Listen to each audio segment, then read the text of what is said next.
Section 4. You will hear the beginning of a lecture about business cultures. First, you have some time to look at questions 31 to 40.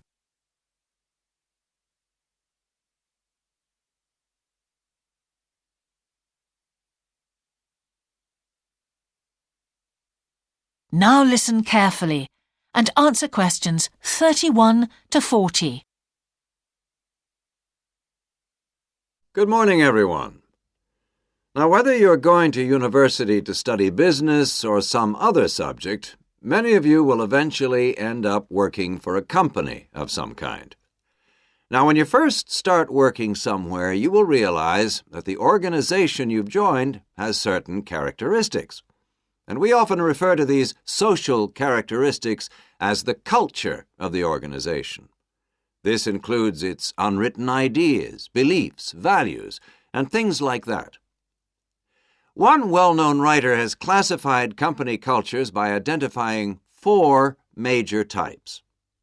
The first type is called the power culture, and it's usually found in small organizations. It's the type of culture that needs a central source of power to be effective.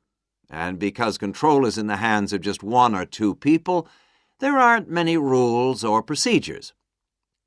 Another characteristic is that communication usually takes the form of conversations rather than, say, formal meetings or written memos.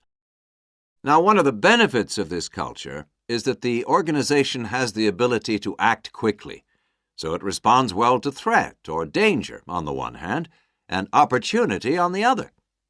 But on the negative side, this type of organization doesn't always act effectively because it depends too much on 1 or 2 people at the top.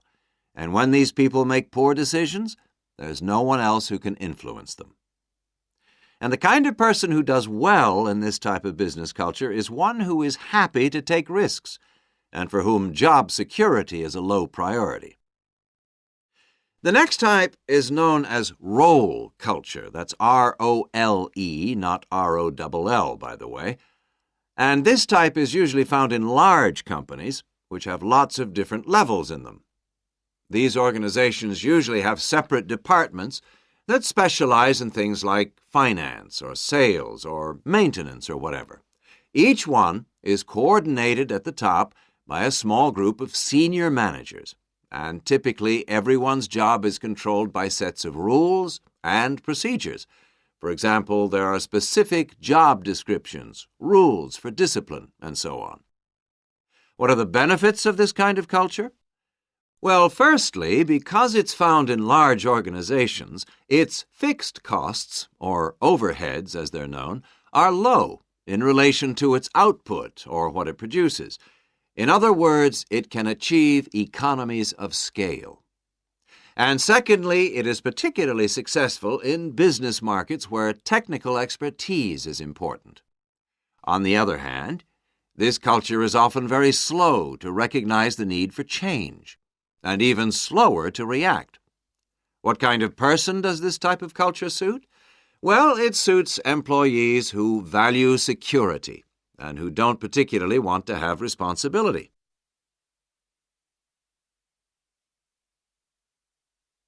Moving on now to task cultures. This type is found in organizations that are project-oriented. You usually find it where the market for the company's product is extremely competitive, or where the products themselves have a short lifespan. Usually, top management delegates the projects, the people, and other resources. And once these have been allocated, little day-to-day control is exercised from the top, because this would seem like breaking the rules. Now, one of the major benefits of this culture is that it's flexible. But it does have some major disadvantages, too. For instance, it can't produce economies of scale or great depth of expertise. People who like working in groups or teams prefer this type of culture. And finally, the 4th category is called the person culture. This type is quite unusual. That is the end of section 4. You now have half a minute to check your answers.